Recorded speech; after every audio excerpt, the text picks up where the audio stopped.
Good morning to all of you. So सबसे पहले मैं बताना चाहूँगा कि मुझे थोड़ा कफ एंड कोल्ड है, तो हो सकता है मेरी वॉइस में मॉड्यूल आवाज़ कम आए या कुछ प्रॉब्लम हो, तो प्लीज़ आप कमेंट सेक्शन में बताइएगा अगर कोई चीज़ मुझे फिर से रिपीट करनी पड़े तो। सबसे पहले मैं अपना परिचय देना चाहूँगा। मेरा नाम ईश्वर कुमार कांदू है। मैं 2018 बैच का आईएएस ऑफिसर हूँ, कर्नाटका काडर का। At present I am posted in Uttar Kannada district. ये कारवार, इसको कारवार नाम से भी जाना जाता है। ये कर्नाटका का एक कोस्टल डिस्ट्रिक्ट है। यहाँ पे मैं as a chief executive officer Zila Panchayat posted हूँ।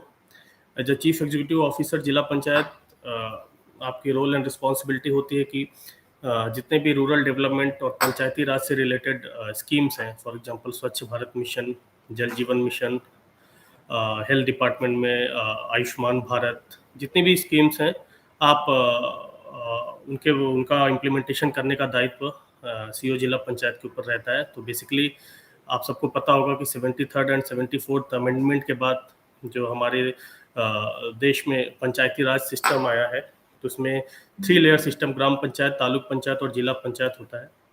तो एज ए जिला पंचायत सीओ ये आपका काम होता है कि आप पंचायती राज सिस्टम में जितने भी डेवलपमेंटल स्कीम्स हैं और जितने भी दायित्व आपको दिए जाते हैं, आप उसका निर्वहन करें। तो ये मेरा एक ब्रीफ इंट्रोडक्शन हो गया करेंट पोस्टिंग का। तो मैं बेसिकली उत्तर प्रदेश राज्य के लखनऊ से आता हूँ, एक निम्न मध्यम वर्गीय परिवार से। मैंने अपनी स्कूली शिक्षा, प्रारंभिक शिक्षा आजमगढ़ जिले के महाराजगंज कस्बे में कंप्लीट की। तो मेरी हाई स्कूल तक की शिक्षा हिंदी माध्यम से आजमगढ़ में हुई है। वहाँ पे मैं अपने मामा जी के साथ, अपने मामा जी के यहाँ पे रह के पढ़ाई करता था। और जहाँ तक यूपीएससी मोटिवेशन की बात है, तो जैसे कि हम सभी लोगों ने ये फील किया होगा कि बचपन में जब भी हम किसी भी ऑफिसर्स को या डीएम को, एसपी को अपने क्षेत्र में, अपने गांव में आते हुए देखते थे, तो हमें एक उनके दौरे के समय हम देखते थे कि वो कैसे लोगों से इंटरेक्ट करते हैं, कैसे समस्याओं का निपटारा करते हैं। तो वो सब देख के, और मेरे मामा जी खुद उस समय पढ़ाई कर रहे थे, तो उनको देख के मेरे मन में एक रहता था कि हाँ, अगर बड़ा होकर कुछ आगे पढ़ाई करने का मौका मिले तो मैं भी इस एग्ज़ाम की या इस पोस्ट पे आना चाहूँगा। हालांकि ये एक बचपन की सोच थी, इसके बारे में बहुत ज़्यादा गंभीरता से उस समय नहीं सोचा था। तो खैर, हाई स्कूल तक हमने वहाँ पे पढ़ाई की, और हाई स्कूल में यूपी बोर्ड मेरिट लिस्ट में 18th रैंक के साथ पास हुआ। तो ये मैं इसलिए बताना चाहूँगा कि जब 18th रैंक के साथ पास हुआ तो हमारी एक्सपेक्टेशंस, मेरी खुद से एक्सपेक्टेशंस कुछ ज़्यादा ही बढ़ गई। और मुझे लगा कि हाँ, अब आगे का रास्ता ऐसे ही हंकी डोरी बहुत ही आसान होने वाला है। तो हाई स्कूल के बाद मैं वापस लखनऊ गया आगे की इंटरमीडिएट तक की पढ़ाई पूरी करने के लिए। तो लखनऊ में जाते ही वहाँ पे आप एक ग्रामीण पृष्ठभूमि से आते हैं और आप एक शहरी वातावरण में एडजस्ट होने में, और लैंग्वेज प्रॉब्लम, ऑल्दो मैंने लखनऊ में भी हिंदी माध्यम में ही पढ़ाई की थी, महानगर बॉयज़ इंटर कॉलेज में, परंतु वहाँ का जो एनवायरमेंटल जो चेंज था, जो कि एडजस्ट करना, एक गांव के आए हुए लड़के को एक शहरी माहौल में पढ़ाई करना, एडजस्ट करना, वो डिफ़िकल्ट था, जिसकी वजह से मुझे 1 साल रिपीट भी करना पड़ा। तो ऑल्दो मैंने अपना हाई स्कूल 2005 में कंप्लीट किया था, पर मेरा इंटरमीडिएट 2008 में कंप्लीट हुआ, क्योंकि मैंने 11th क्लास को 2 बार रिपीट किया because of the problem related to language, related to adjustment from educational level from rural part of our state to urban area. So ये सब कुछ प्रॉब्लम्स थी। खैर, आफ्टर कंप्लीटिंग इंटरमीडिएट मैंने बीटेक ज्वाइन किया Krishna institute of engineering and technology, Ghaziabad. यहाँ से मैंने इलेक्ट्रॉनिक्स एंड इंस्ट्रूमेंटेशन इंजीनियरिंग में बीटेक की परीक्षा कंप्लीट की, और वहाँ पे कैंपस में ही मेरा सिलेक्शन सैमसंग इंडिया और बजाज एनर्जी, 2 कंपनियों में हुआ था। और मैंने just after completion of my BTech मैंने दोनों कंपनियों को, मतलब पहले मैंने सैमसंग ज्वाइन किया, वहाँ पे कुछ महीने काम करने के बाद मैंने बजाज एनर्जी में as a junior manager, as an engineer मैंने उसको ज्वाइन किया। वहाँ पे रहते हुए 1 साल काम करते हुए मैंने SAIL Steel Authority of India Limited SAIL का एंट्रेंस एग्जाम क्लियर किया, और राउरकेला उड़ीसा में मैंने टिल माई सिलेक्शन मैं वहाँ पे ही कार्य करता रहा।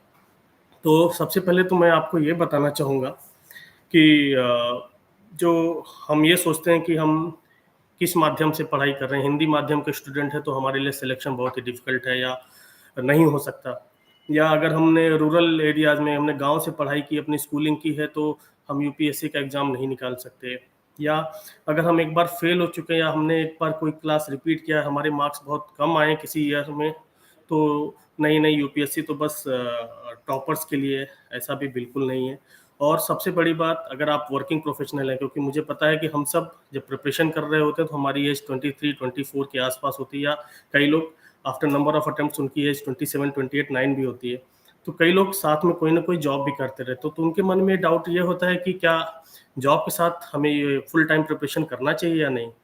तो मैं बता रहा हूँ कि मैंने अब तक अपने 4 अटेम्प्ट दिए हैं, और मैंने सारे अटेम्प्ट्स और अपनी सारी preparation even till the date of selection I was a working professional, मैंने हमेशा अपनी जॉब के साथ ही पढ़ाई की है।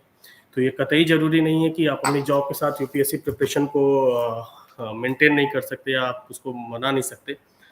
और दूसरी चीज़ ये है कि और ऐसा भी कोई ज़रूरी नहीं है कि आपको प्रिपरेशन करने के लिए दिल्ली या बैंगलोर या जो भी कोई भी आपके जो नियर बाई बड़े शहर है वहाँ पे ही जाके आपको 1 साल 2 साल की छुट्टी लेके किसी कोचिंग ऑर्गेनाइजेशन में आप बैठ के ही पढ़ाई करेंगे तभी आपका सिलेक्शन हो सकता है। ये भी एक मिथ है। हालाँकि मैं ये ज़रूर कहना चाहूँगा कि कोचिंग करने से या आप अगर डेडिकेटेड टाइम दे सकते हैं, देने से तो आपको फ़ायदा होता है, उसका थोड़ा-सा एज मिलता है। बट वो कहीं न कहीं आप पे भी डिपेंड करता है। अगर आप इतने डेडिकेटेड हैं, आप इतने ज़्यादा आपको अपना गोल के प्रति अगर आप आपका डेडिकेशन, आपका समर्पण है, तो डेफ़िनेटली आप किसी भी कंडीशन में, किसी भी सिचुएशन में आप अपनी प्रिपरेशन करके इस एग्ज़ाम को क्रैक कर सकते हैं।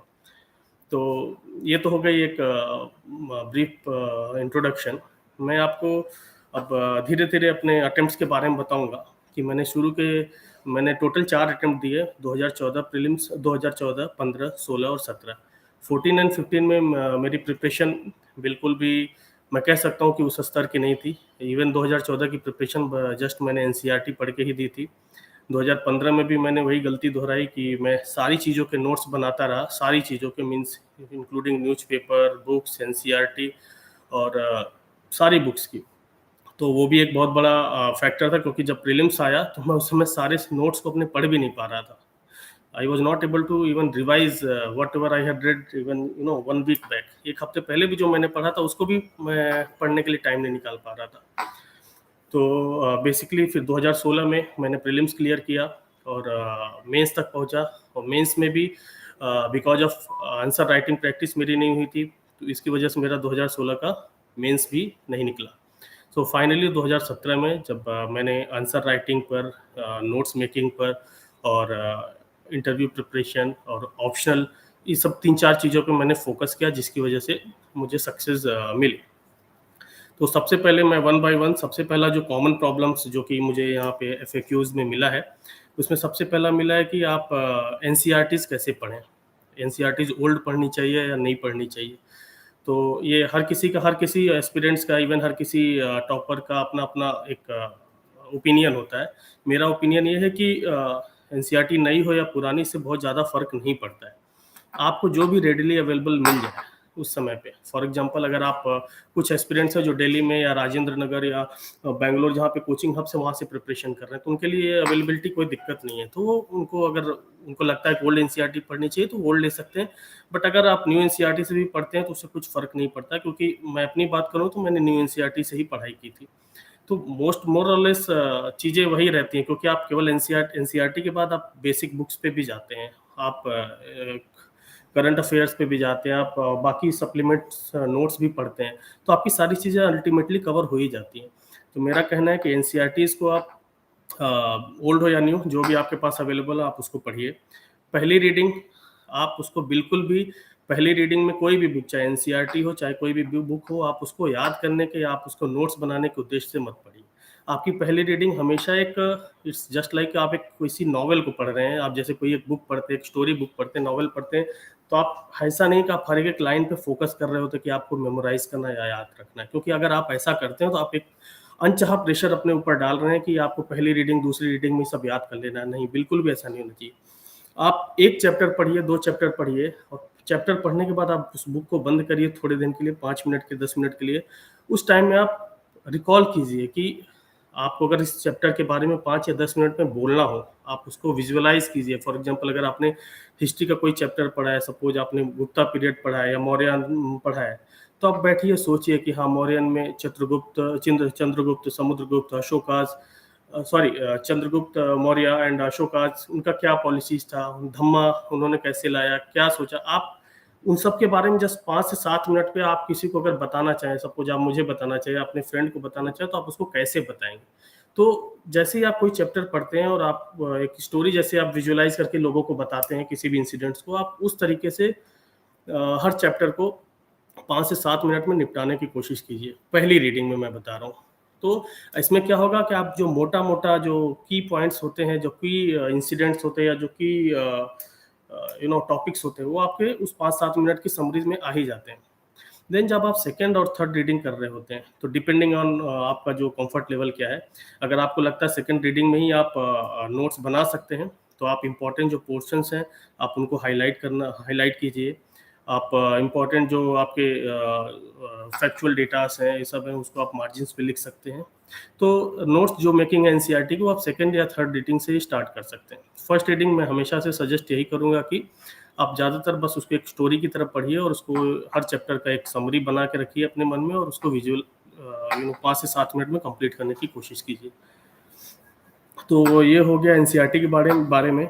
और दूसरा है नोट्स मेकिंग, कि किसी भी चीज़ के या किसी भी बुक्स के नोट्स कैसे बनाए जाएँ। तो मैंने अपने टोटल 4 अटेम्प्ट दिए, और मैं मानता हूँ कि मैंने अपने शुरुआती 2 अटेम्प्ट में एक बहुत बड़ी मिस्टेक की कि मैंने अपने सारी चीज़ों की, इवन फॉर एग्जांपल अगर मैं द हिंदू न्यूज़पेपर पढ़ता था, तो मैं 2 घंटे न्यूज़पेपर पढ़ने के बाद आधे 1 घंटे उसके नोट्स बनाता था। उसी तरह मैं कोई भी बुक्स पढ़ता था, तो हर बुक्स की, हर टॉपिक्स की मैं बैठ के नोट्स बनाता था, जिसकी वजह से फाइनली वो मटेरियल बहुत ज़्यादा बल्की हो जाता था। तो आप ये गलती मत कीजिए। मैंने बाद में ये तरीका अपनाया कि मैं जो भी बुक पढ़ रहा हूँ या जो भी एनसीईआरटी पढ़ रहा हूँ, तो मैं बुक्स के इम्पोर्टेंट पोर्शंस को हाईलाइट करता था, या जो भी नोट्स बनाने के लिए जो भी कीवर्ड्स होते थे, मैं उनको बुक्स के मार्जिन्स पे लिख लेता था। मैंने कहीं भी आफ्टर 2 अटेम्प्ट के बाद तीसरे अटेम्प्ट में मैंने कहीं भी कोई भी सेपरेट नोट नहीं बनाए। मैं जिस बुक्स को पढ़ता था, फॉर एग्जांपल मैंने उपिंदर सिंह पढ़ी हिस्ट्री के लिए, मैंने बिपिन चंद्रा पढ़ी मॉडर्न हिस्ट्री के लिए, मैंने ज्योग्राफी के लिए जीसी लियोंग पढ़ी, सविंद्र सिंह पढ़ी। तो ये सारी बुक्स को मैंने इनके मार्जिन पे ही नोट्स बनाए हैं या इनको हाईलाइट किया, इवन लक्ष्मीकांत ऑल्सो। तो मेरे लिए ये स्ट्रेटजी काम की है, बट ऑब्वियसली हर किसी का अपना एक तरीका होता है। तो आपको जो तरीका सूटेबल लगे, बट आप हमेशा इस चीज़ को याद रखिए, नोट्स मेकिंग इस तरीके की होनी चाहिए कि आप एग्ज़ाम के 1 दिन पहले या मैक्सिमम 2 दिन पहले आप उसको उठाएँ, तो आप पूरा का पूरा अपना सिलेबस कवर कर सकें। तो मैं नोट्स या बुक्स पे इसलिए ऊपर हाईलाइट करता था या मार्जिन्स पे लिखता था कि एग्ज़ाम्स के 1 दिन पहले मैं उस पूरी नोट्स, क्योंकि नोट्स हम लोग पढ़ते ही हैं एग्ज़ाम के 1 दिन पहले, तो बुक्स को एक बार हम पलटते ही हैं, तो उसी समय हम मुझे वो कीवर्ड्स, वो हाइलाइटेड पोर्शन, वो मार्जिन्स पे लिखे हुए मेरे की नोट्स वो दिख जाएँ। तो एक तरीके से वो मेरा पूरा का पूरा सिलेबस 1 दिन में मैं रिवाइज़ कर पाता था। ये मिस्टेक्स मैंने शुरू के 2 अटेम्प्ट में की थी, जो कि मैंने सुधारी है। Third thing is newspaper reading. तो न्यूज़पेपर के लिए कई एस्पिरेंट्स पूछते हैं कौन सा न्यूज़पेपर पढ़ना चाहिए। कुछ लोग बोलते हैं कि द हिंदू पढ़िए, कुछ बोलते हैं द इंडियन एक्सप्रेस पढ़िए। तो ये आपका अपना व्यू है, बट मैं बोलूँगा आप द हिंदू प्रेफर कीजिए, because of its little leftist orientation, और उसमें आपको थोड़ा सारी इंफॉर्मेशन के साथ साथ आपको एक कंस्ट्रक्टिव क्रिटिसिज्म वाला पार्ट भी इसमें मिलता है। और फाइनली आप उनके एडिटोरियल्स आर्टिकल्स देखेंगे, लास्ट के जो 1 या 2 पैराज होते हैं, उसमें आपको वो कहीं ना कहीं वो एक बैलेंसिंग की what is the way forward, उस टाइप का भी कुछ आइडियाज़ मिलता है। सारे आर्टिकल्स में नहीं मिलता, बट यस मैक्सिमम चीज़ों में आपको वो मैक्सिमम आर्टिकल्स में आपको आइडिया मिलता है। तो मैं कहना चाहूँगा कि आप द हिंदू न्यूज़पेपर से शुरुआत कीजिए, और जो मेरी तरह वर्किंग प्रोफेशनल हैं, मैं उनको एडवाइस करूँगा कि आप अपना न्यूज़पेपर या करंट अफेयर्स के जो भी मटेरियल हैं, आप उसको अपने ऑफिस आवर में ही निपटाने की कोशिश कीजिए। बट ऑफिस आवर मतलब आपका जो लंच टाइम होता है, ब्रेकफास्ट टाइम होता है, या जो टाइम जिसमें आप अपने कॉलिग्स के साथ या सबऑर्डिनेट्स या आपके फ्रेंड्स के साथ आप टाइम स्पेंड करते हैं, आप उन सब टाइम्स को सेव करिए। आपके ऑफिस आवर 8 से 9 घंटे जो भी होते हैं, आप उसमें मैक्सिमम 1 से 1.5 घंटे डेली आप स्क्वीज़ कर सकते हैं, अगर आप अपने टाइम मैनेजमेंट में थोड़ा फोकस करें। तो न्यूज़पेपर आप वहाँ पे आप कवर कर सकते हैं। न्यूज़पेपर के नोट्स मेकिंग अगेन हर किसी का अपना चॉइस है, बट मैं अपने साथ अपने मोबाइल में 1-2 ऐप रखता था। फॉर एग्जांपल सिविल्स डेली करके एक ऐप है जिसका यूज़ करके जिसमें द हिंदू के आर्टिकल्स मैं सेव करता था। इसके अलावा गूगल नोट करके है, एवरनोट करके है, मैं उसमें अपने आर्टिकल सेव करता था। तो डिपेंड कंप्लीटली आप पे डिपेंड करता है। अगर आप एक वर्किंग प्रोफेशनल हैं, आपके पास ज़्यादा टाइम नहीं है कि आप पेपर रीडिंग कर सकें पेपर फॉर्मेट में, तो आप ऑनलाइन मोड की ओर स्विच कर सकते हैं। आप ऑनलाइन रीडिंग कीजिए, ऑनलाइन अपने आर्टिकल सेव कीजिए, और हर न्यूज़पेपर में डेली आपको कुछ ना कुछ, कोई ना कोई कोट या कोई ना कोई कीवर्ड आपको मिल ही जाता है। मैंने एक सेपरेट पतली सी कॉपी बनाई थी जिसमें मैं न्यूज़पेपर रीडिंग के बाद कि उसके जितने भी कीवर्ड्स या कोट्स होते थे basically related to education, women, technology, science, उन सबको मैं सेपरेटली सेव करके रखता था। ऐसा क्यों करता था मैं? सो दैट जब आप आगे मेंस की प्रिपरेशन करेंगे तो आपको GS1 हो गया, GS2 हो गया, या मोस्ट इम्पोर्टेंट एस्से हो गया, वहाँ पे आपको ये कोट्स और ये कीवर्ड्स बहुत ज़्यादा आपको हेल्प करेंगे। तो आप उस समय आप लास्ट मोमेंट पे हम लोग क्या करते हैं कि कोर्स का एक कि 20-25 कोर्स 50 कोर्स हम इधर-उधर से देखने की कोशिश करते हैं और कहीं न कहीं ज़बरदस्ती इवन फिट करने की भी कोशिश करते हैं। उससे बेटर है कि आप एनीवे डेली न्यूज़पेपर या डेली करंट अफेयर्स कुछ ना कुछ पढ़ ही रहे हैं। आप उसके कीवर्ड्स या जो भी स्टेटमेंट्स होते हैं, आप उनको एक सेपरेट पतली सी बुक, बहुत ज़्यादा नहीं, आप डेली 2 या 3 सेंटेंसेस भी लिखते हैं उसमें, तो वो काफ़ी है। तो वो एक तरीका है जिसको आप यूटिलाइज़ कर सकते हैं व्हाइल न्यूज़पेपर रीडिंग। और so NCERT newspaper reading, notes making मैंने बोला। यूज़ ऑफ ऑनलाइन रिसोर्सेज़, मैंने अपनी प्रिपरेशन 2013 से स्टार्ट की ऑफ़िशियली। ऑफ़िशियली मीन्स लाइक मैंने अपना पहला अटेम्प्ट 2014 में दिया था, तो सीरियस प्रिपरेशन जो आप कह सकते हैं या जो एनसीईआरटी रीडिंग स्टार्ट करके कह सकते हैं, मैंने 2013 से की। और मैं उस समय से एक वर्किंग प्रोफेशनल था, तो मेरी जो भी प्रिपरेशन रही है हमेशा से वो ऑफलाइन एंड ऑनलाइन का मिक्स रही है। तो ऑफिस आवर्स में मैं मैक्सिमम ऑनलाइन रिसोर्सेज का यूज करता था। आफ्टर ऑफिस आवर्स मैं जब भी घर पे होता था तो मैं ऑब्वियसली पेपर फॉर्मेट में ही पढ़ाई करना प्रेफर करता था। तो again it depends on you, आप कितने टेक सेवी हैं और आप कितने ज़्यादा यूज करना चाहते हैं सोशल मीडिया को। बट एक मेरा सजेशन रहेगा कि सोशल मीडिया का यूज जस्ट आप अपने इन्फॉर्मेशन के लिए कीजिए, जितना आपकी पढ़ाई के लिए इम्पोर्टेंट है आप उतना ही पढ़िए। कई बार क्या होता है, हम social media, WhatsApp group, Telegram groups, इन सब में जाके कट ऑफ का प्रिडिक्शन करने लगते हैं। ये पर्टिकुलर ऑप्शनल का ये चल रहा है, इस ऑप्शनल के मार्क्स कम आ रहे हैं, ज़्यादा आ रहे हैं। हम लोग बहुत ज़्यादा गेस मास्टरगिरी, वो एक एक्सपर्ट्स बनने की कोशिश करते हैं, जो कि बिल्कुल सही है। हर किसी को अपना ओपिनियन देने का पूरा हक है, बट मेरा कहना है कि अगर आपने 1 साल, 1.5 साल, 2 साल डेडिकेट किया है किसी चीज़ के लिए, आप पूरा अपना समर्पण दे रहे हैं, आप अपना फाइनेंशियली, मेंटली, आप हर तरीके से उसमें इन्वॉल्व हैं, तो आप उस समय के लिए इन सब चीज़ों को हटा दीजिए। एक बार आपका ये जर्नी कंप्लीट हो जाए, वेदर सिलेक्शन या नॉट सिलेक्शन ना हो, आप उसके बाद डेफिनेटली अपनी जो भी एक्सपीरियंस है आप लोगों के साथ शेयर कर सकते हैं।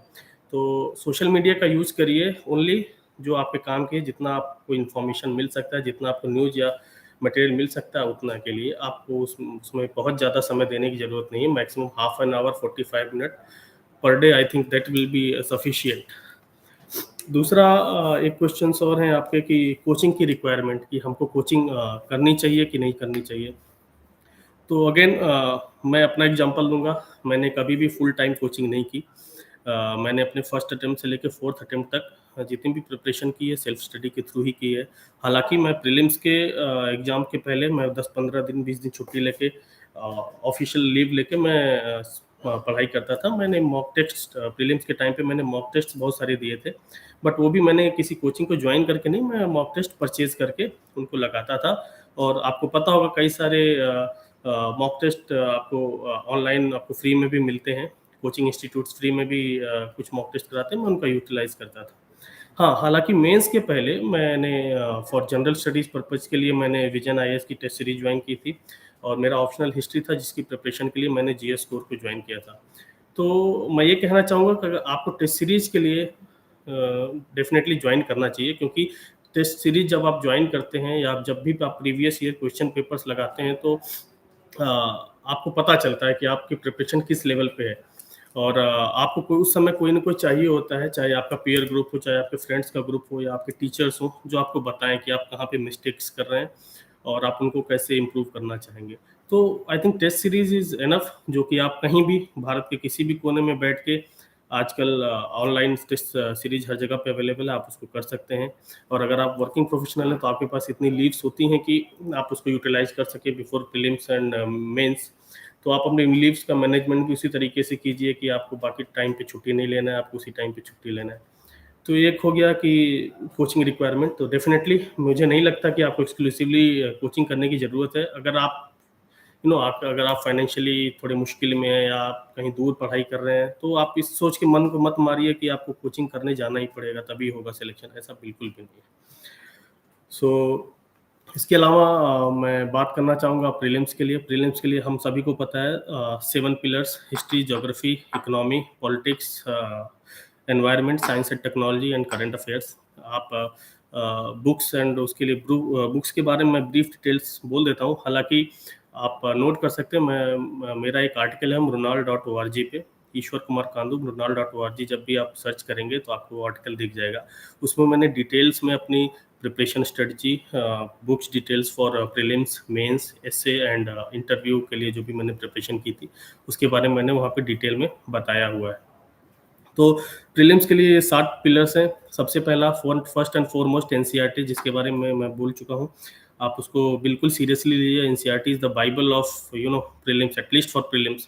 तो आपको एनसीईआरटी पढ़ना ही पढ़ना है, 3 बार, 4 बार, 5 बार। आप जितनी बार उसको पढ़ेंगे, हर बार आपको उसमें कुछ ना कुछ एक नयापन ही मिलेगा। आपको कुछ ना कुछ ऐसा मिलेगा जो आपको लगेगा अपनी पिछली 3-4 रीडिंग्स में आपको नहीं मिला।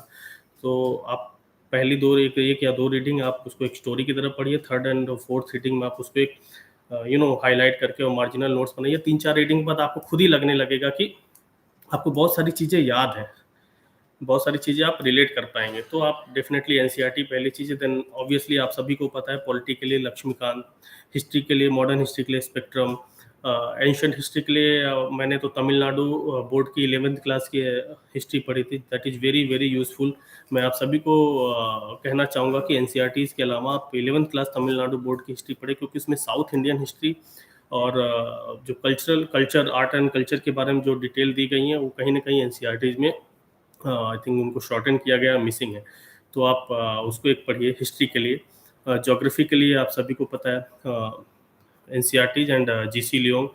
आई डोंट, उसके अलावा मैं मृणाल के लेक्चर्स भी सारे देखता था। मृणाल पे राजतनिल मैडम के लेक्चर्स अवेलेबल हैं फॉर ज्योग्राफी।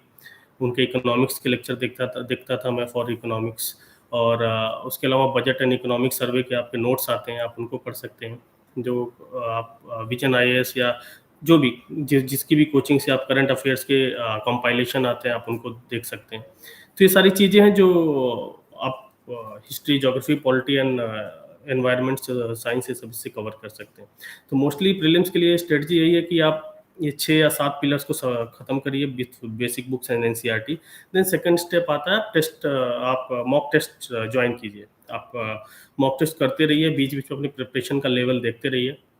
एक बार मॉक टेस्ट देने के बाद आप कभी भी उसके मार्क्स से बहुत ज़्यादा परेशान या बहुत ज़्यादा उत्साहित मत होइए। फॉर एग्जांपल मैं अपना उदाहरण देना चाहूँगा। मैंने जो अपना 2017 के जिसका मेरा सिलेक्शन हुआ था जिस वर्ष, उसमें जो मैंने पहला मॉक टेस्ट दिया था, मेरे 100 में 200 में ओनली 38 मार्क्स आए थे। मैं बताना नहीं चाहूँगा किस इंस्टीट्यूट का मैंने दिया था, बट 38 मार्क्स आए थे एंड आई वाज कम्प्लीटली डिमोरलाइज्ड, क्योंकि आप समझ रहे हो, आप चौथा अटेम्प्ट देने जा रहे हो, पिछले अटेम्प्ट में आप मेंस लिख के आए हो, उसके बाद चौथे अटेम्प्ट का आप प्रीलिम्स दे रहे हो, उसमें आपके 38 मार्क्स आ रहे हैं 200 में से।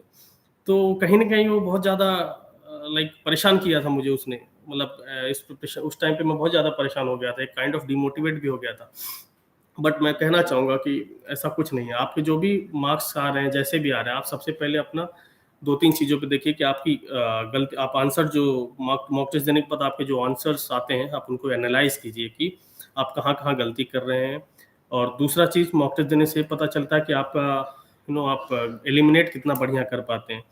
तो एग्ज़ाम में जब भी आप एग्ज़ाम दे रहे हैं, तो आपका एलिमिनेशन का गेस आपका कितना वर्क करता है, उसको देखने के लिए भी मॉक टेस्ट बहुत ज़रूरी है। तो फॉर एग्ज़ाम्पल, अगर आप किसी भी क्वेश्चन में, मेरा मानना है कि अगर आप किसी भी क्वेश्चन में दो ऑप्शन निकाल पाते हैं, एलिमिनेट कर पाते हैं, तो डेफिनेटली आपको क्वेश्चन अटेम्प्ट करना चाहिए। बट अगेन उसमें आपका सक्सेस रेशियो क्या है, कितना है, वो जानने के लिए आपको रेगुलर मॉक टेस्ट देने पड़ेंगे। सो मॉक टेस्ट से पहला फ़ायदा तो ये है कि आपके गलतियाँ आपकी पता चलती हैं। दूसरा ये है कि आप कितने एक्यूरेट हैं, आपका एलिमिनेशन आप एलिमिनेट कितने अच्छे से कर पाते हैं, ये चीज़ें आपको पता चलती है। तो ये 2-3 चीज़ें हो गई जो कि आपको करनी चाहिए। देन प्रीलिम्स एग्ज़ाम के टाइम पे क्या होता है, 2 घंटे का पेपर होता है, 100 क्वेश्चंस करने होते हैं। तो मैं हमारे टाइम पे पेपर लाइक 2016-17 का पेपर और 2021-22 के पेपर में आई थिंक बहुत ज़्यादा डिफरेंस होगा। और टू बी ऑनेस्ट मैंने लास्ट 1-2 साल के पेपर को बहुत देखा नहीं है, बहुत डीपली मैंने उसको एनालाइज नहीं किया, तो मैं उसको आपको उसके बारे में कमेंट नहीं करना चाहूँगा। बट मेरा जो मानना है उस समय के हिसाब से मैं कम से कम 75 टू 85 क्वेश्चंस अटेम्प्ट करने का ट्राई करता था, बिकॉज ऑफ अगेन मैंने इतने मॉक टेस्ट दिए थे, मुझे पता था कि मैं एलिमिनेट अगर कर रहा हूँ 2 ऑप्शन, तो जो बाकी 2 में मैं किसी को हिट कर रहा हूँ तो उसमें मेरा हिट रेशियो, सक्सेस रेशियो अच्छा है। तो उन सबको ध्यान में रखते हुए मैं 75 से 85 क्वेश्चंस अटेम्प्ट करता था। उसका भी फर्स्ट राउंड में मैं उन्हीं क्वेश्चंस को अटेम्प्ट करता था जो मुझे 100% श्योर होते थे। ऐसे करते हुए 35 टू 45 क्वेश्चंस हो जाते थे। और उसके बाद सेकेंड राउंड में वो क्वेश्चन जिसमें मैं ऑब्वियसली 50-50 कर पा रहा हूँ, 15, 20, 25 जो भी उसमें हो जाते थे।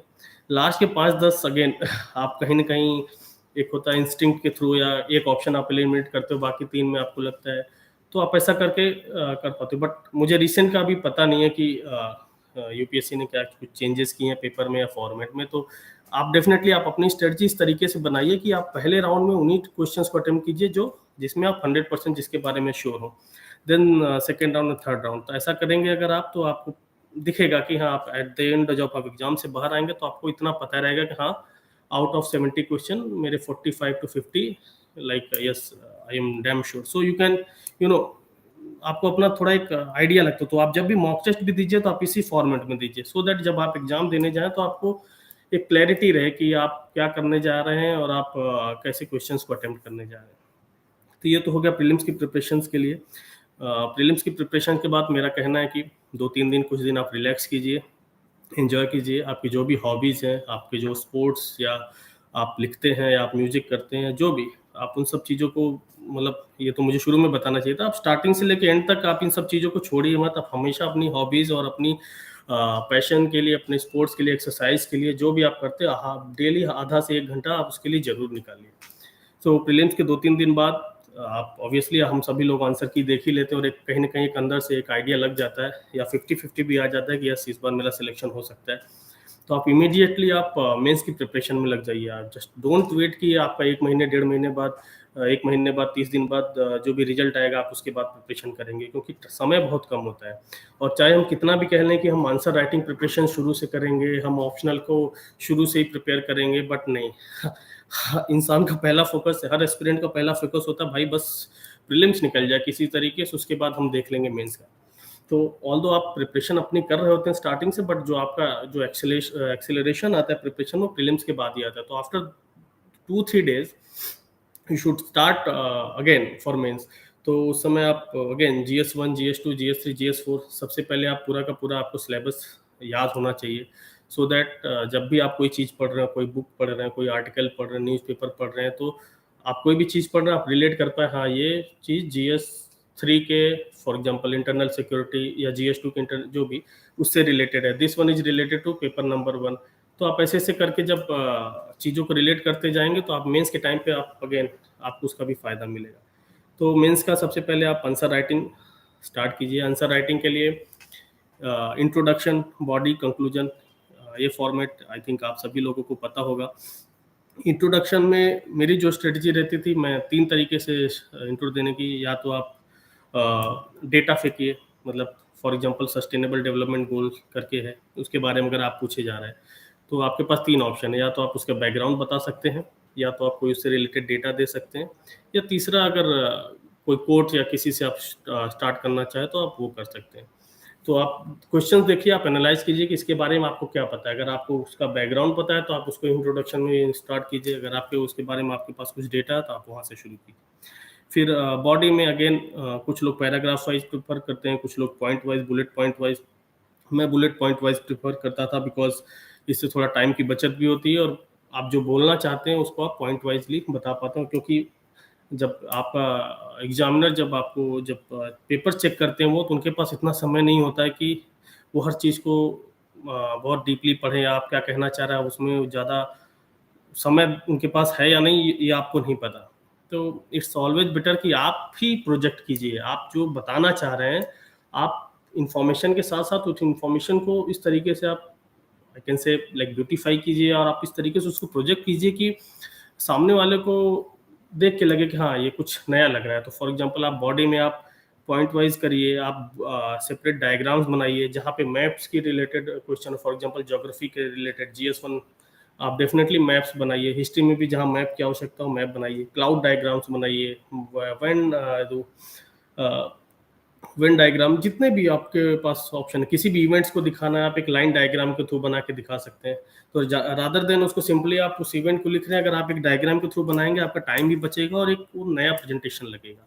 तो मेरा कहने का मतलब है, क्योंकि आप सभी जो भी प्रीलिम्स क्लियर करके मेंस आते हैं 15,000 से 17,000 लोग, उन सबको एक कहीं न कहीं हर कोई कुछ न कुछ प्रिपरेशन एक लेवल पे होता ही है। वो प्रिपरेशन कर ही रहा होता है, और इन्फॉर्मेशन के मामले में मुझे नहीं लगता बहुत ज़्यादा डिफरेंस होता है अगर कुछ एस्पिरेंट्स को छोड़ दें।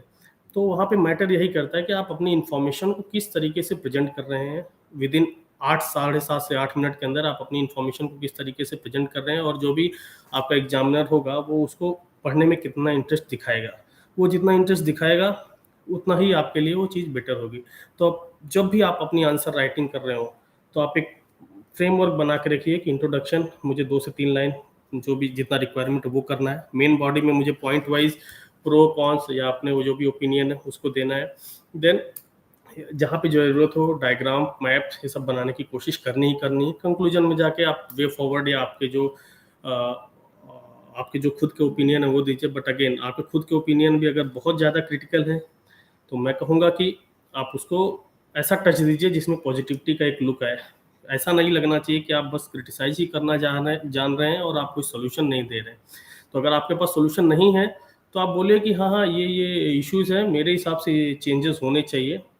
उसके लिए आपके पास आपके जो भी आइडियाज़ या सजेशंस हो वो दे सकते हैं। बट आपका क्रिटिसिज्म एक कंस्ट्रक्टिव क्रिटिसिज्म टाइप का लगना चाहिए, और आप कोई अगर उसके लिए मैकेनिज्म बता रहे हैं, रिड्रेसल कुछ बता रहे हैं, तो वो भी आपको उसमें दिखाना चाहिए। तो ये हो गया आंसर राइटिंग। उसके बाद ऑप्शनल की बात काफ़ी एस्पिरेंट्स ने पूछा, मैं एक एक करके सबके आंसर दूंगा। मैं चाह रहा हूँ कि जो भी FAQs मेरे पास आए पहले मैं उनको कवर कर दूँ। तो ऑप्शनल की जहाँ तक बात है तो मेरा ऑप्शनल शुरू के अपने 2 अटेम्प्ट 2013 और 2014 में मैंने अपना ज्योग्राफी ऑप्शनल लिया था। अगेन मैं जैसा कि मैंने बताया मैंने कोई कोचिंग या कुछ किया नहीं था। मैं 1-2 अपने सीनियर्स से, अपने जो फ्रेंड्स जो प्रिपरेशन कर रहे होते थे, मैं उनसे बातचीत करके ही चीज़ों को खुद से डिसाइड करता था। तो उस समय ज्योग्राफी मैंने ऑप्शनल ले लिया, बट 1 साल, 2 साल, 1 साल, 1.5 साल जब पढ़ने के बाद मुझे पता चल गया कि this is not my cup of T, मुझसे ज्योग्राफी नहीं हो पाएगा उतने अच्छे से, उतने डीपली, क्योंकि उसमें बहुत सारी फिजिकल ज्योग्राफी स्पेशली, उसमें बहुत ज़्यादा थ्योरीज़ हैं, बहुत ज़्यादा मतलब बहुत टाइप्स ऑफ लाइक उसमें आपको बहुत डिटेल में जाना पड़ता है। और मेरा लाइक मैंने ट्राई किया काफ़ी, मैंने काफ़ी बुक्स को पढ़ी, बट आफ्टर 1 और 2 attempts I finally found out कि इवन अगर मेरा कभी प्रीलिम्स निकलता भी है तो मेंस में geography will not be that easy for me. So 2 attempt के बाद मैंने हिस्ट्री को अपना ऑप्शनल लिया। नाउ कुछ लोग काफ़ी स्टूडेंट्स पूछ रहे हैं कि आप ऑप्शनल कैसे डिसाइड करते हैं। तो मैं एक इंजीनियर हूँ, इंजीनियरिंग बैकग्राउंड से आता हूँ, और स्टिल मैंने हिस्ट्री को एज ए ऑप्शनल डिसाइड किया। उसके 2-3 कारण हैं। पहला एंड फर्स्ट एंड फॉरमोस्ट, आपका उस सब्जेक्ट में इंटरेस्ट होना चाहिए जो भी आप अपने ऑप्शनल को लेना चाह रहे हैं। तो इंटरेस्ट, जैसे स्कूल के टाइम से ही मैं हिस्ट्री में मेरा काफ़ी इंटरेस्ट रहता था। मैं स्पेशली मेडिएवल हिस्ट्री और एंशिएंट हिस्ट्री वाला जो पोर्शन होता था उसको मैं काफ़ी ज़्यादा इंटरेस्ट के साथ पढ़ता था। तो इवन इंजीनियरिंग करने के बाद भी मैं अलग से भी जहाँ भी कोई हिस्टोरिकल मॉन्यूमेंट्स या साइट्स होते थे मैं जाता था, उनको विजिट करता था, उनके पीछे की स्टोरी जानने की कोशिश करता था। तो वो एक फैक्टर था कि मेरा इंटरेस्ट हमेशा से हिस्ट्री में था। मैं हमेशा उसको स्टोरी या उसको नॉवेल की तरह ही पढ़ता था, हिस्ट्री के बारे में उसको विजुअलाइज़ करता था। दूसरा और बहुत ही इम्पोर्टेंट है, अवेलेबिलिटी ऑफ स्टडी मटेरियल। आपको हिस्ट्री ऑप्शनल में आपको आपके ऑप्शनल्स के लिए स्टडी मटेरियल अवेलेबल है कि नहीं है। अगर आप हिंदी माध्यम से दे रहे हैं तो क्या हिंदी माध्यम में उसके स्टडी मटेरियल्स अवेलेबल हैं या नहीं है। उसके लिए गाइडेंस प्रॉपर, मतलब कोई टेस्ट सीरीज अगर आप लेना चाहते हो, क्या अच्छी टेस्ट सीरीज अवेलेबल है कि नहीं है। तो और फॉर एग्जांपल मेरे जैसा एस्पिरेंट जो कि दूर से पढ़ाई कर रहा है, जो कि सेंटर में नहीं है, राउरकेला से पढ़ाई कर रहा है, तो उसके लिए बहुत इंपॉर्टेंट था कि स्टडी मटेरियल का अवेलेबिलिटी हो, ऑनलाइन सोर्सेस मिले, और बहुत ज़्यादा भाग दौड़ ना करनी पड़े। तो इन सब चीज़ों को ध्यान रखते हुए भी ये मेरा दूसरा रीज़न था कि हिस्ट्री में स्टडी मटेरियल अवेलेबल है, टीचर्स अवेलेबल हैं, टेस्ट सीरीज अवेलेबल हैं, तो आप कोई भी गाइडेंस लेना चाहे तो ले सकते हैं। तीसरा और इम्पॉर्टेंट फैक्टर ये देख सकते हैं कि आप पिछले 5 से 7 साल, 10 साल के पेपर्स देखिए। आप जब किसी भी ऑप्शनल के पिछले 5 से 7 साल के पेपर देखते हैं तो आपको एक आइडिया लगता है कि इसमें सरप्राइजेस कितने हैं या क्या पेपर का, लाइक फॉर एग्जांपल आप देखेंगे, आई थिंक पब एड, हमारे समय में पब एड का पेपर बेसिकली पिछले 4-5 साल तक पब एड बहुत अच्छा उसके पेपर आ रहे थे एज पर एस्पिरेंट्स, और लास्ट 1-2 साल आई थिंक पेपर उन्होंने थोड़ा डिफिकल्ट बनाया था। अगेन मैंने खुद ना देखा है ना एनालाइज किया, तो मुझे पता नहीं है, बट यही कि आपको पता होना चाहिए कि 5 से 7 साल पुराने पेपर आप देख रहे हैं तो आप कितने क्वेश्चंस उसमें से आप अपने आप को फेमिलियर पाते हैं, या आपको लगता है कि हाँ इन क्वेश्चंस में लाइक पैटर्न ऑफ जो क्वेश्चंस है वो सेम है, बहुत ज़्यादा सरप्राइजेज नहीं है। तो एक हिस्ट्री एक ऐसा ऑप्शनल है जिसमें बहुत कम चांसेस होते हैं कि आप बहुत ही कोई अनकन्वेंशनल क्वेश्चन आ जाए, 1 या 2 आते हैं मेंस में, बट उससे ज़्यादा नहीं। तो ये भी एक रीज़न है, it's kind of safe option.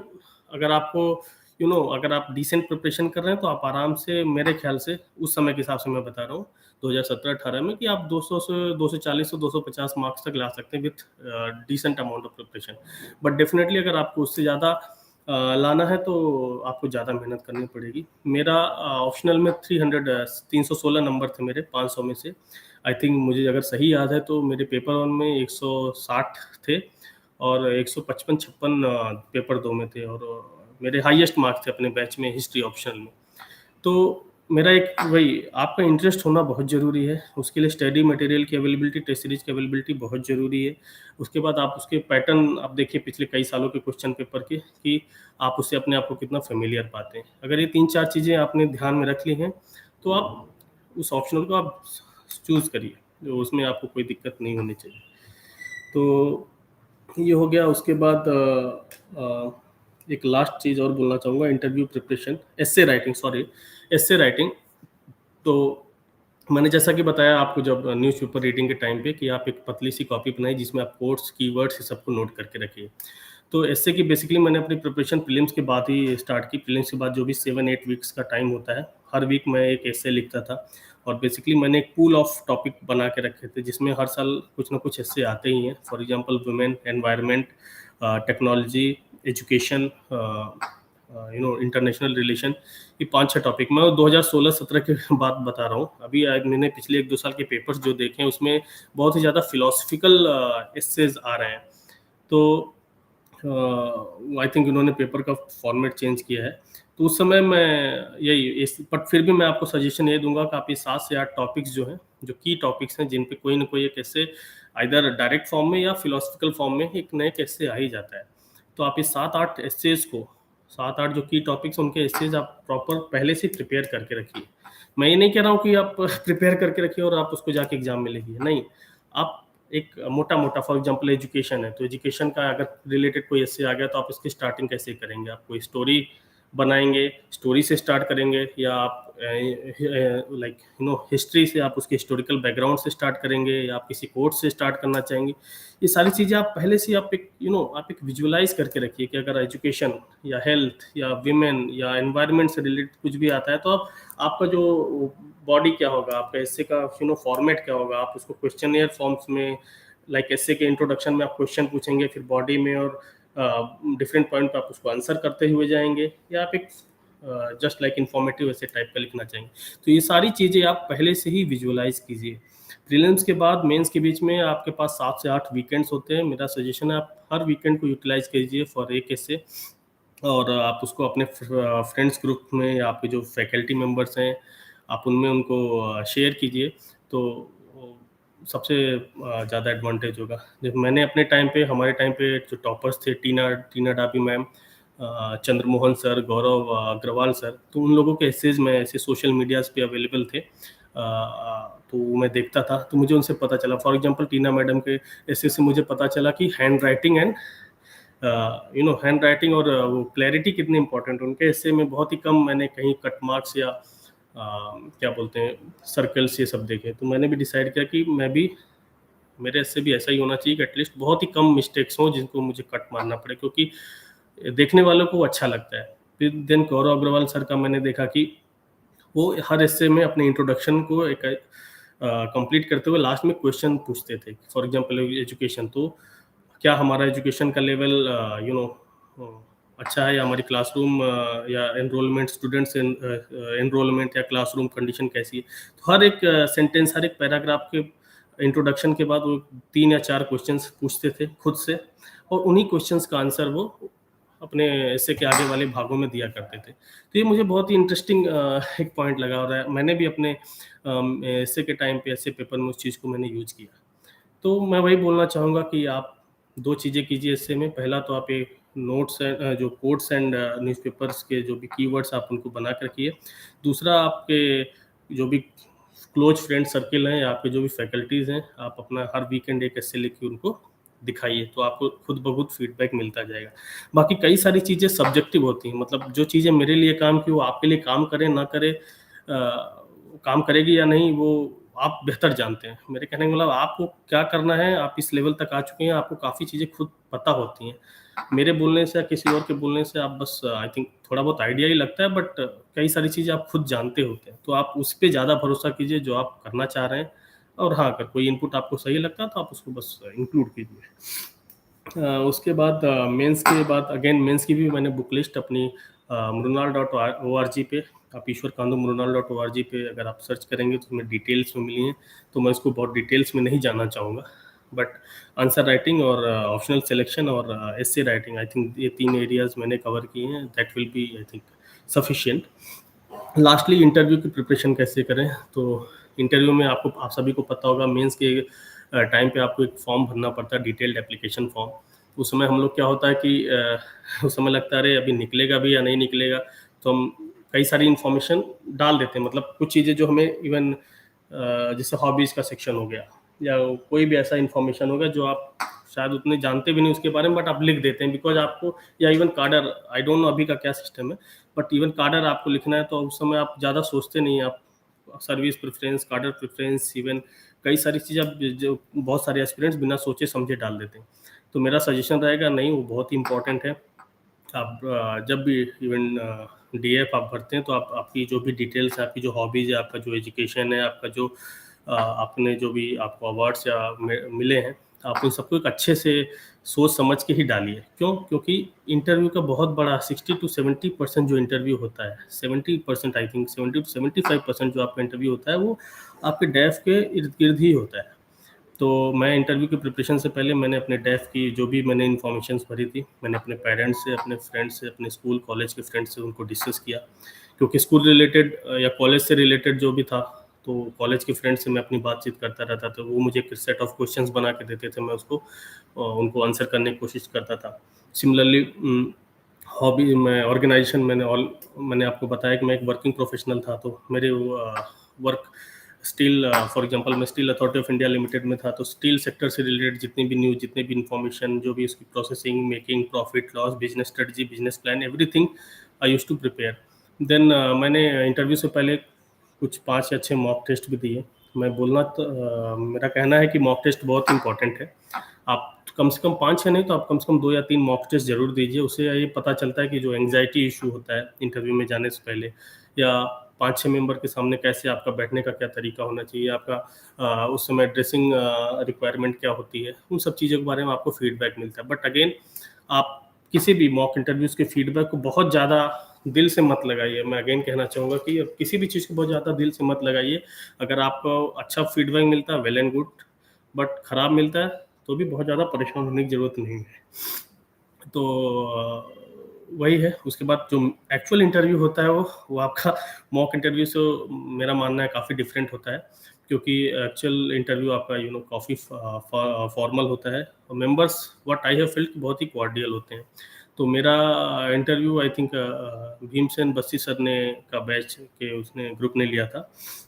और वो 30 से 35 मिनट चला, उसमें काफ़ी क्वेश्चंस पूछे गए और जैसा मैंने आपको बताया मेरे मैक्सिमम क्वेश्चन मेरे डैब से ही पूछे गए थे, मेरे एजुकेशनल बैकग्राउंड से, मेरे वर्किंग बैकग्राउंड से, माय फैमिली बैकग्राउंड, देन बहुत सारे सिचुएशन रिलेटेड क्वेश्चन थे कि अगर आप डीएम हैं किसी डिस्ट्रिक्ट के तो आप क्या करना चाहेंगे। फॉर एग्जांपल मैं उड़ीसा में उस समय था, राउरकेला में, तो मुझसे क्वेश्चन पूछा गया था कि Orissa is a cyclone prone state, as a chief secretary of Orissa आप क्या पॉलिसीज या क्या फॉर्मुलेशन लाना चाहेंगे जो कि डिजास्टर मैनेजमेंट के लिए। सिमिलरली मैं यूपी से हूँ, तो मुझसे उस समय पूछा गया था कि ये जो यूपी को क्या चार भागों में या 2 भागों में डिवाइड कर देना चाहिए, आपकी क्या राय है? एनकाउंटर्स पे आपकी क्या राय है? तो बहुत सारी चीज़ों पे आपके ओपिनियंस पूछे जाते हैं या कोई सिचुएशन दे के आपको बोला जाता है एज एन ऑफिसर आप कैसे डील करेंगे। तो इसीलिए आप जब भी प्रिपरेशन आप डे 1 से आप अपने आप को आप एक उसी फ्रेमवर्क में आप अपने माइंड सेट को रखिए कि आप एक ऑफिसर हैं और आप एज एन ऑफिसर आप कोई भी सिचुएशन आती है आप उससे कैसे डील करेंगे, चाहे वो फैमिली इश्यूज हों, सोशल इश्यूज हों या इवन आपके फ्रेंड्स से भी हों, कॉलीग से भी हों। आप उसको ऐसे थोड़ा एक रिस्पॉन्सिबल ऑफिसर की तरह सोच के करिए। क्यों मैं ऐसा क्यों बोल रहा हूँ, ऐसा बोलना आसान है बट मुझे पता है कि इवन मैं भी प्रिपरेशन कर रहा था तो काफ़ी मुश्किल होती थी ये सब चीज़ें करने में। बट आप अगर ऐसा करते जाएंगे तो आप अपने आप को एक तरीके से मोल्ड करते जा रहे हैं इंटरव्यू के लिए, क्योंकि इंटरव्यू के दिन आप सडनली कुछ दूसरे नहीं बन सकते, आप जो हैं आप वही रहेंगे। और वही वो पैनल जो बैठा होता है वो इतना एक्सपीरियंस होता है, आपको तुरंत जज कर लेता है। अगर आपके अंदर हल्की सी भी कोई बायसनेस है, आपके अंदर कोई भी एक्सट्रीमिज्म है या आप किसी भी चीज़ में बहुत ज़्यादा बहुत ज़्यादा आप क्रिटिसाइज़ करने वाले हैं केवल, तो वो सारी चीज़ें दिख जाती हैं आपके 30 टू 40 मिनट के इंटरव्यू में। तो उस सब से बचने के लिए आप जितना जितना बैलेंस्ड होके और जितना अच्छे माइंडसेट के साथ, पॉजिटिव माइंडसेट के साथ आप चीज़ों को सोचेंगे तो बहुत ही हेल्पफुल रहेगा। और लास्ट एक फाइनल क्वेश्चन है, इसके बाद मैं आप सभी के क्वेश्चंस का भी आंसर करना चाहूँगा कि मोटिवेशन कैसे बनाए बनाए रखें और अगर सिलेक्शन नहीं होता है तो पहली बात, मोटिवेशन की जहाँ तक बात है तो आप सभी को पता है मोटिवेशन एक वो होता है जो हम बाहर से फोटोज वीडियोस देख के या किसी की स्पीच सुन के या कोई सेशन देख के या जैसे मेरे केस में मूवीज के सीन्स देख के वी फील कि हाँ वो मोटिवेशन है कि अब हम जाके पढ़ेंगे। स्वदेश मूवी आज देख लिया, अब अगले दिन 2 दिन हम पढ़ाई करेंगे अच्छे से, हम भी ऐसा करेंगे। बट वो चीज़ें टेम्परेरी होती हैं, वो आपको 1 या 2 दिन या एक एक काइंड ऑफ बूस्ट आपको दे सकती हैं। बट जो रियल मोटिवेशन है वो आपको इंटरनली ही आता है। और वो इंटरनल कैसे आता है कि आपको पता होना चाहिए, आपके मन में वो क्लैरिटी होनी चाहिए कि आप इस सर्विस में क्यों आना चाह रहे हैं। फॉर एग्जांपल मतलब क्यों आना चाह रहे हैं आप, एक वो कि हाँ हम आके समाज में बदलाव करना है, देश को सुधारना है या सिस्टम में जो भी कमियां हैं उसको दूर करना है। अच्छी बातें हैं, बट क्या आप रियली बिलीव करते हैं? अपने आप से सोचिए। और क्या अगर कमियां हैं तो क्या कमियां हैं, कैसे आप दूर करेंगे, एक हल्का सा फ्रेमवर्क अपने मन में हमेशा रखिए कि आप किसी चीज़ को कर रहे हैं तो क्यों करना चाह रहे हैं। अगर आपके मन में वो चीज़ क्लियर रहेगा तो डिमोटिवेशन नहीं होगा। आप क्यों? क्योंकि आप इंटरनली मोटिवेटेड रहेंगे, फिर आपको किसी भी वीडियो लेक्चर या किसी भी चीज़ की ज़रूरत नहीं है।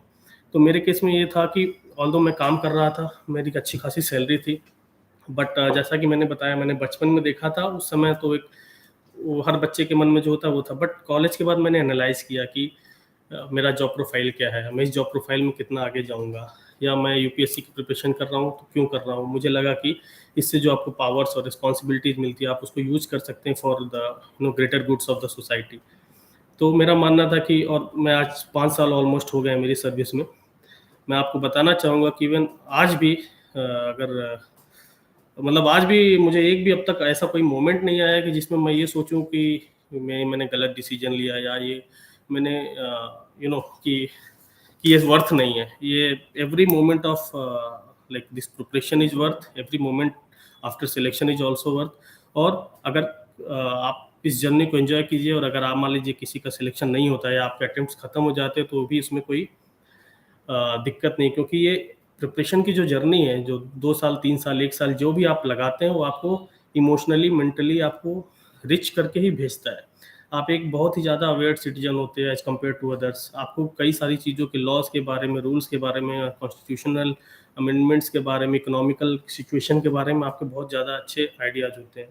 और ऑल्दो ये बहुत ही अच्छी सर्विस है, यूपीएससी में आप आके बहुत ही अच्छा काम कर सकते हैं। बट अगेन ये केवल इकलौती सर्विस नहीं है, यूपीएससी केवल एक इकलौता ऐसा फोरम नहीं है जहाँ पे आप अपने देश की सेवा कर सकते हैं या कुछ। तो जो सिलेक्शन अगर नहीं भी होता है तो भी यहाँ पे बहुत सारे ऑप्शन है आप किसी भी फील्ड में, क्योंकि आप देखते होंगे बहुत सारे ऑफिसर्स हैं जो कि अपने काम को उतने अच्छे से नहीं कर पाते हैं, नहीं करते हैं।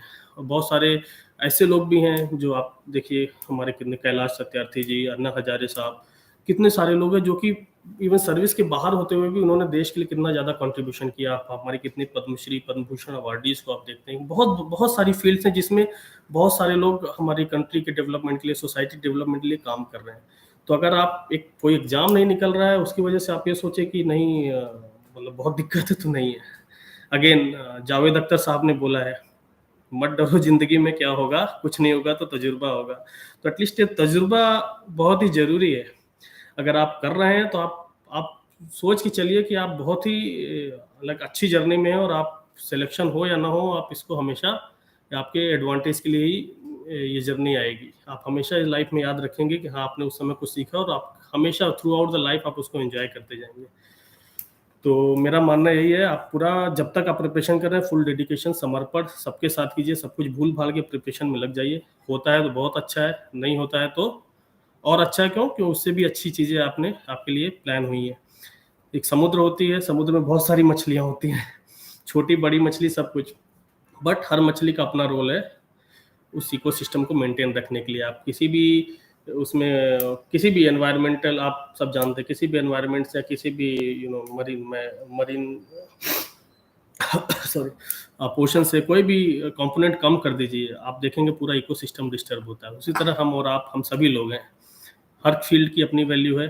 अगर सिलेक्शन होता है तो भी अच्छा है, नहीं होता है तो समझिए कि आप किसी और फील्ड में जाने वाले हैं, यहाँ पे आ जाके आप और अच्छा काम करने वाले हैं। तो ये तो हो गया मेरे जो एफक्यूज के आंसर्स। मैं कुछ क्वेश्चंस मेरे पास आए हैं, मैं उनके आंसर देना चाहूँगा। तो सबसे पहले संजय कुमार जी ने पूछा है बैकग्राउंड। तो मैं आपको आई थिंक बैकग्राउंड मैंने वीडियो के शुरू में ही बता चुका हूँ। Prelim strategy last 3 month before prelims में आपकी, तो लास्ट 3 मंथ्स बिफोर प्रीलिम्स में आपकी क्या स्ट्रेटजी थी, ये आई थिंक सचिन ने पूछा है।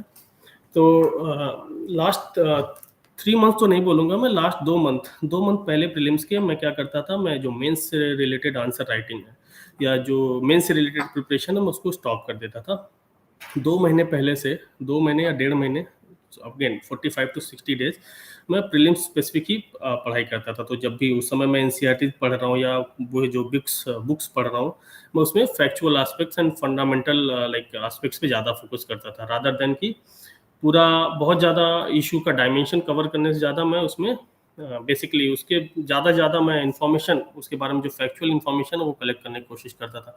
कहने का मतलब 2 महीने पहले मेरा फोकस बहुत ज़्यादा डीप जाने का नहीं होता था, इवन डायमेंशन ज़्यादा मैं कवर कर सकूँ ये होता था। और 2 महीने पहले से मैं ऑलमोस्ट हर तीसरे चौथे दिन एक न एक मॉक टेस्ट देता रहता था। जैसा मैंने आपको पहले बता चुका हूँ कि मॉक टेस्ट देने से फ़ायदा ये होता है कि आपको पता चलता है कि आपकी कमियां क्या है, देन आप कितना एलिमिनेट कर पा रहे हैं सही तरीके से, देन आप राउंड 1, राउंड 2, राउंड 3 कैसे एग्जाम में अटेम्प्ट करेंगे, आपको उसके बारे में और ज़्यादा क्लैरिटी मिलती है। तो ये मेरी स्ट्रेटजी रहती है 2 महीने पहले। और हाँ, मैं एक वर्किंग प्रोफेशनल था तो मैं हमेशा 15 से 20 दिन पहले प्रीलिम्स के छुट्टी लेता था, लीव अप्लाई करके एक्सक्लूसिवली उस समय प्रीलिम्स के मॉक क्वेश्चंस लगा रहा हूँ। अपने जो बुक्स के मार्जिन्स पे नोट्स बने हैं, जो मेरे न्यूज़पेपर के और आर्टिकल्स के नोट्स मैंने बना रखे उनको रिवाइज करता रहता था, टेस्ट लगाता रहता था। That was like repeat. आप जितना इन चीज़ों को रिपीट करते जाएंगे उतना ज़्यादा आपका कॉन्फिडेंस बढ़ेगा। उस समय लास्ट के 1 डेढ़ महीने 2 महीने पहले आप कोई भी नई चीज़ को मत पकड़िए। आपने जो भी पढ़ा है पिछले साल भर की प्रिपरेशन में, आप उसी को 2 महीने में रिवाइज करते जाइए। Time management problem Sanjay Kumar ji ने बोला है। तो टाइम मैनेजमेंट मैं बताता हूँ, I was a working professional, तो 9 से 10 घंटे ऑफिस में चले जाते थे और 5 से 6 घंटे आपको 6 से 8 घंटे जो भी आपके बाकी के काम है सोने और खाने पीने इन सब में चले जाते। तो बेसिकली मेरे पास 5 से 6 घंटे ही होते थे जो कि ऑफिस के बाहर। तो कभी भी आप, तो अगर आप ये सोचें कि 10 से 12 घंटे डेली पढ़ना होता जो कि हर किसी को लगता है, जो कि तो आप अगर ऐसे सोचेंगे तो बहुत जल्दी वर्किंग जो भी काम करने वाले लोग हैं वो तो डिमोटिवेट हो जाएंगे। तो ऐसा बिल्कुल भी नहीं है। मोर देन आवर्स आप डेली टारगेट्स पे फोकस कीजिए। आप हर दिन weekly targets, monthly targets, daily targets, ऐसे तीन तीन हिस्सों में अपने प्रिपरेशन को बांटिए और अपने डेली टारगेट्स को अपने जो भी आपका टाइम स्लॉट्स अवेलेबल आप उसमें कंप्लीट करने की कोशिश कीजिए। घंटों के बारे में मत सोचिए, मिनट्स, हर मिनट्स इंपॉर्टेंट है, आप उसको यूटिलाइज करने की कोशिश कीजिए। फॉर एग्जांपल अगर आप अपने ऑफिस में 1 घंटे का आपका लंच ब्रेक होता है, तो 15 मिनट लंच खत्म करके 45 मिनट को यूटिलाइज कीजिए।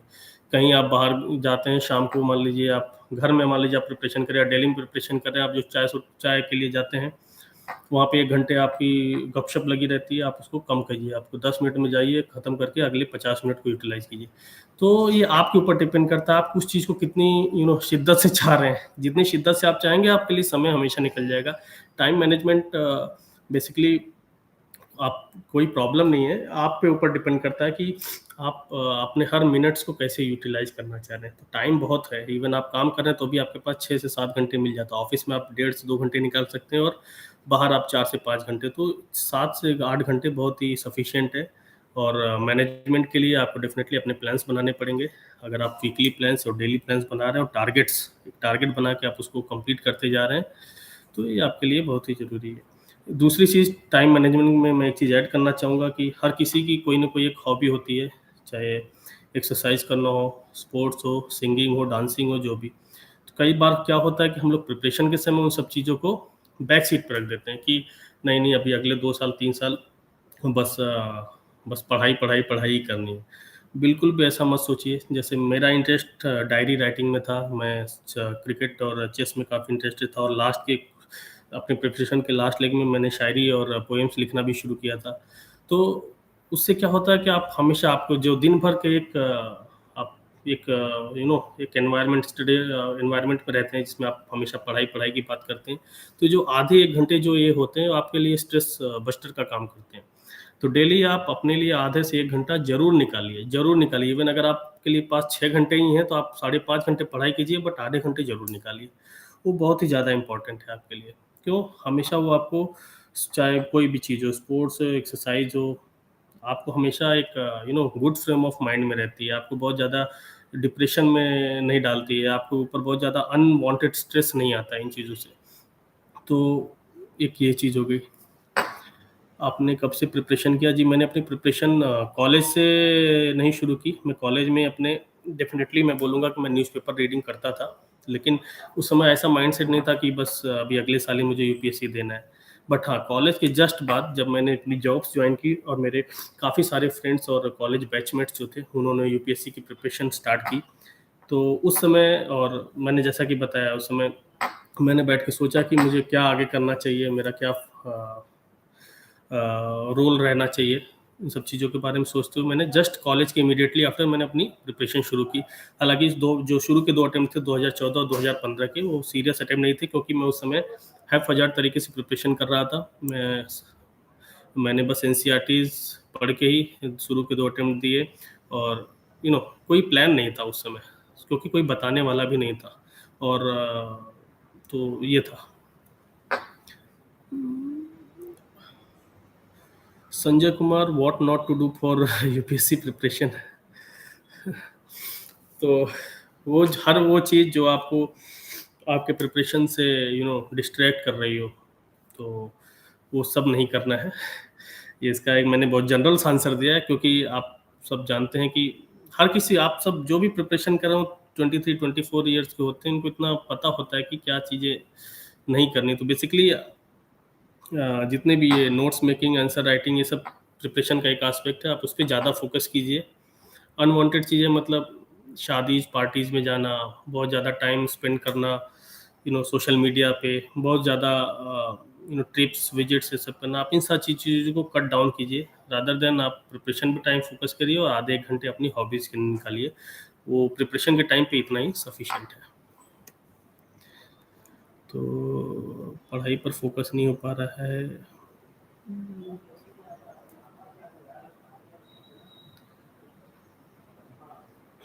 सर, अभी ऑप्शनल का, प्रीति जांगीर ने पूछा, अभी ऑप्शनल का रिवीजन करना बंद कर दें या एंड ऑफ मार्च तक कंटिन्यू करें? जैसा कि मैंने आपको बताया कि मैं एग्जाम प्रीलिम्स के आप 1.5 से 2 महीने पहले आप अपनी ऑप्शनल या इवन मेंस रिलेटेड प्रिपरेशन को थोड़ा कट डाउन कर सकते हैं बहुत ज़्यादा, और लास्ट के 1.5 मंथ आप फोकस कीजिए प्रीलिम्स के लिए, क्योंकि अगेन प्रीलिम्स आई थिंक सबसे वन ऑफ द तीनों फॉर्म, मेरे हिसाब से तीनों स्टेज में सबसे टफेस्ट स्टेज प्रीलिम्स ही होता है, और सबसे पहला स्टेज आप क्लियर करना जरूरी है, तब आप आगे के बारे में सोच पाएंगे। तो इसलिए आप उसको जितना ज़्यादा, आपके ऊपर डिपेंड करता है, अगर आपको लगता है 2 महीने देने हैं तो आप 2 महीने दीजिए, लगता है 2.5 महीने देने, 3 महीने देने, उतना टाइम दीजिए, डिपेंड करता है आप पे। लेकिन हाँ, प्रीलिम्स के 2 से 2.5 महीने पहले, 1.5 महीने पहले जो भी आपका टाइम है, आप एक्सक्लूसिवली प्रीलिम्स रिलेटेड ही पढ़ाई कीजिए। आप उस समय ऑप्शनल या इसके बारे में मत सोचिए, क्योंकि आगे आपके पास थोड़ा टाइम रहता है। इसीलिए कहते हैं जब प्रिपरेशन आप 1 साल पहले या 6 महीने 8 महीने पहले स्टार्ट करते हैं, तो शुरू के 5-6 महीने पूरा कोलैबोरेटिव प्रिपरेशन कीजिए प्री मेंस इंटरव्यू का, लास्ट 2 महीने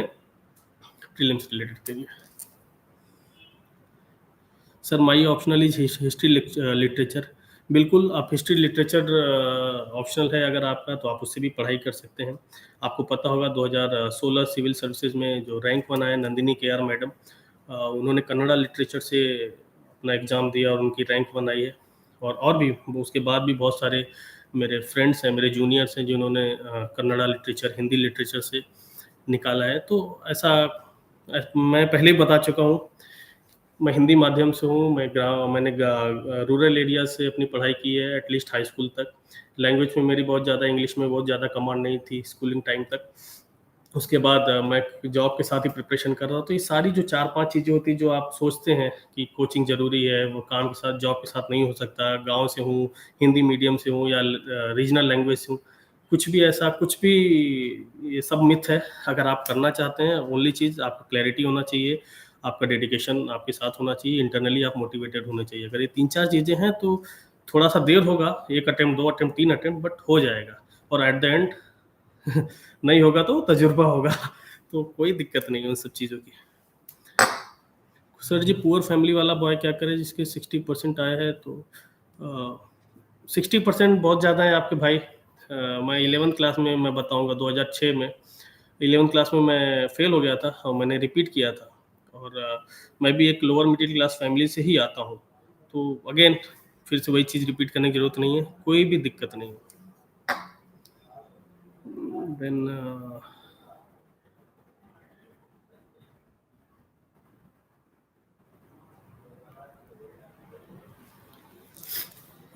RS पांडे ने पूछा है कि कोचिंग के बिना और जॉब के साथ कैसे करें पढ़ाई। तो पांडे साहब, मैं ऑलरेडी मैंने अपनी वीडियो में इसके बारे में बताया है कि कोचिंग के बिना और जॉब के साथ कैसे पढ़ाई करें। जॉब के साथ जब भी आप जो भी काम कर रहे हो, आप एक बैलेंस बनाएं, आप अपनी जॉब पे भी फोकस करें, बट जो भी आपके खाली टाइम मिल रहा है, आप उसमें अपने ऑनलाइन, आप अपने मोबाइल में या लैपटॉप या आईपैड जो भी आप कैरी कर रहे हैं उसमें, या नोट्स कैरी कर रहे हैं, आप उसमें खाली टाइम में अपना प्रिपरेशन कीजिए। दूसरी बात, कोचिंग के बिना, कोचिंग मिलती है तो वेल एंड गुड, नहीं मिलती है तो भी कोई बात नहीं। क्यों? क्योंकि आजकल सारे मटेरियल्स अवेलेबल हैं, आपको ऑनलाइन मिलता है, आप कुरियर से फिजिकल कॉपी मंगा सकते हैं, ऑनलाइन आप ज्वाइन कर सकते हैं, तो वो सारी चीज़ें अवेलेबल हैं, तो कोई उसमें कोई समस्या नहीं है।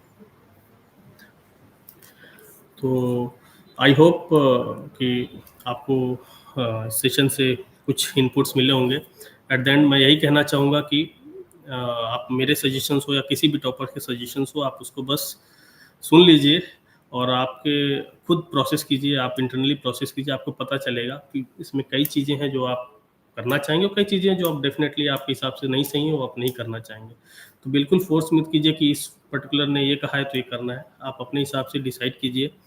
बस जब तक आप इस जर्नी में हैं, इस जर्नी को आप फुल डेडिकेशन के साथ एंजॉय कीजिए, एंजॉय द प्रोसेस, एंजॉय कीजिए। सिलेक्शन होता है, नहीं होता है, वो बात की चीज़ है, और नहीं होता है तो भी बहुत सारे उसके आपके सामने रिसोर्सेस हैं, विकल्प हैं। तो इन चीज़ों को ध्यान में रखते हुए एट द एंड मैं यूपीएससी टाइम और इनकी टीम को बहुत ही धन्यवाद देना चाहूँगा कि उन्होंने मुझे ये मौका दिया आप सभी लोगों से इंटरेक्ट करने का।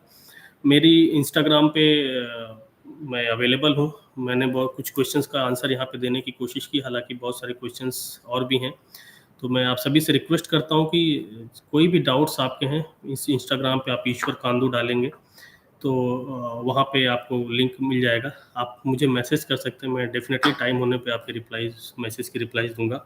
सेकंड थिंग, मेरा एक आर्टिकल है मृणाल.org पे, ईश्वर कांदू आप सर्च करेंगे तो वहाँ पे काफ़ी ज़्यादा डिटेल में हमने अपनी प्रिपरेशन के बारे में बताया, आप उसको भी देख सकते हैं। तो thank you very much, all the very best. आप सब मेहनत लगा के अच्छे से अपनी तैयारी कीजिए। Thank you UPSC times and आपकी टीम को